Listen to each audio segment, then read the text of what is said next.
Ladies and gentlemen, welcome to the 11th episode of the Basement Podcast. I am your host, Thucydides, and joining me today are the wonderful nobody. Actually, it's just me today. Here on the Basement Podcast, we're here to have some good times, hot takes, and just generally make fun of liberalism and culture from a conservative point of view.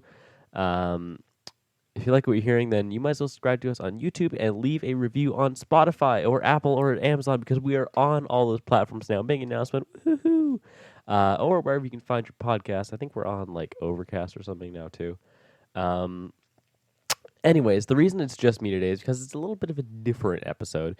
Organizing people is hard, and so I gave up and thought I'll just do this episode by myself. It's a little different. It's not necessarily questions because I would not be asking myself questions. That wouldn't be very interesting. But today we're going to be talking about some culture, some conservative culture actually.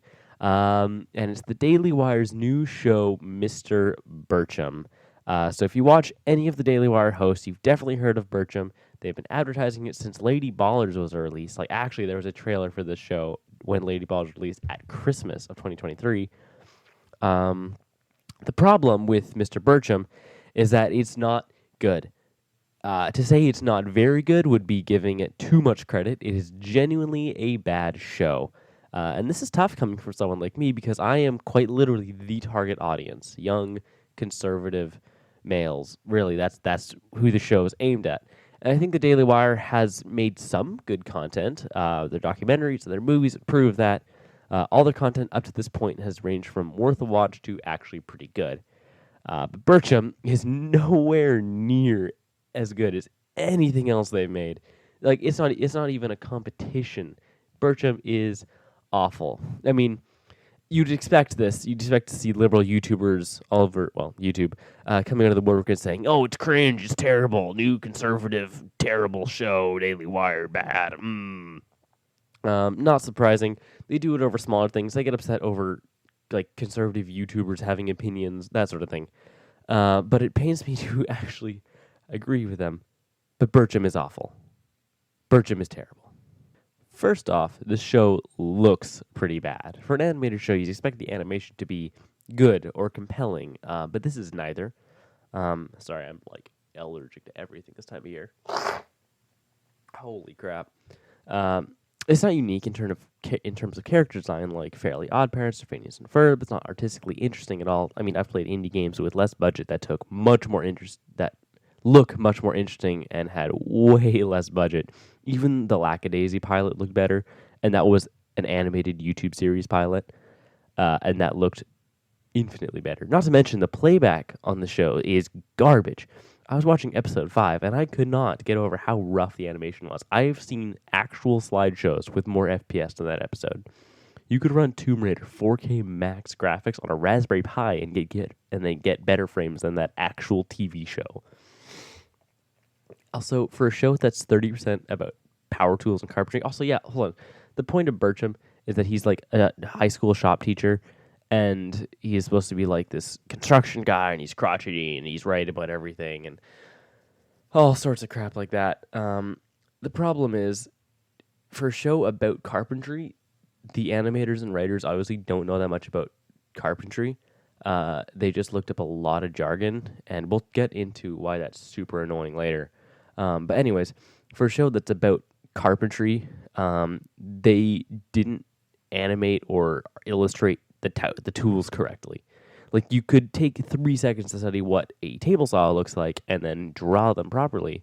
But anybody with any amount of woodworking experience can immediately be called BS on a lot of the show's visuals. I mean, I get it. It's not actually a woodworking show.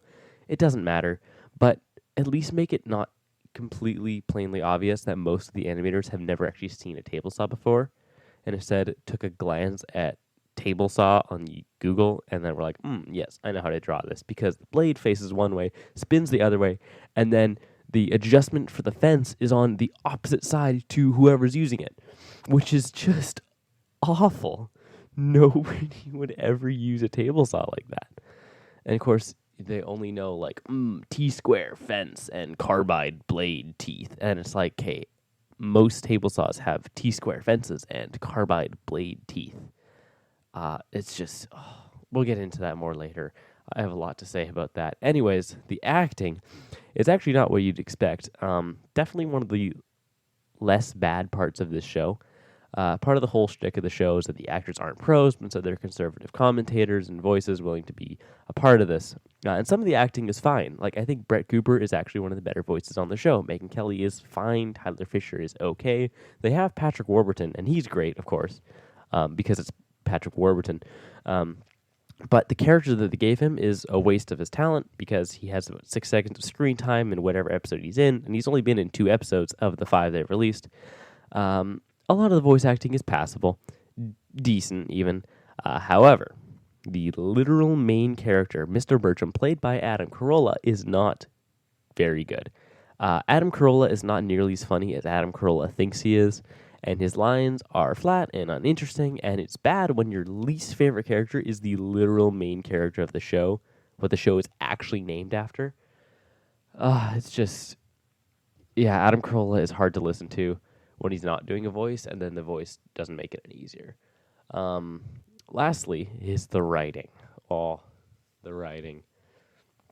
The problem is this is a comedy show that is entirely unfunny.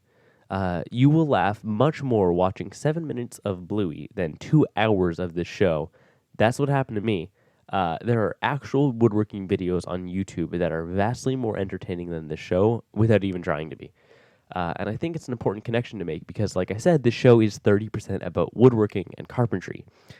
Birchum is literally a shop teacher. The sheer amount of woodworking jargon is enough to turn off people immediately, even if they understand some of the jargon. I don't think it's possible to understand all of the woodworking slang because I'm pretty sure 70% of it is made up. I've spent my fair share of time in a wood shop, and I know for a fact that there are some brand new sentences coming out of this show. And that's just the jargon. Considering this comes from the people who complain about how wokeism is ruining comedy and television these days, they've gone and done the complete opposite. They've made a show that is intentionally politically incorrect and somehow equally as cringe and unwatchable as the shows they're trying not to be. And it would at least be interesting if some of the jokes were good. Usually politically incorrectness is kind of funny, and it's hard to blow that. But the jokes are bad. They're terrible. The lines fall flat, and the other elements do nothing to redeem it elsewhere. The delivery is bad. The visuals are bad. I genuinely don't know how they can go so long and not accidentally stumble on a hilarious joke. Like, I hardly laughed. Maybe you got some, like, snickers out of me. Like, a nose breath is probably the most that I ever laughed at this show. I laughed harder playing sleep-deprived crokinole, which hurts, by the way, than watching the first 5 episodes of the show, and it wasn't even close. I was feeling physical pain in my fingers, and I was still having a better time than watching this show. To be fair, it has only been around for 5 episodes. Shows don't always get going immediately. I mean, if you take a look at MASH, the first season wasn't incredible. All that being said, it was still much funnier than Birchum is. And MASH ended up being an incredibly famous show.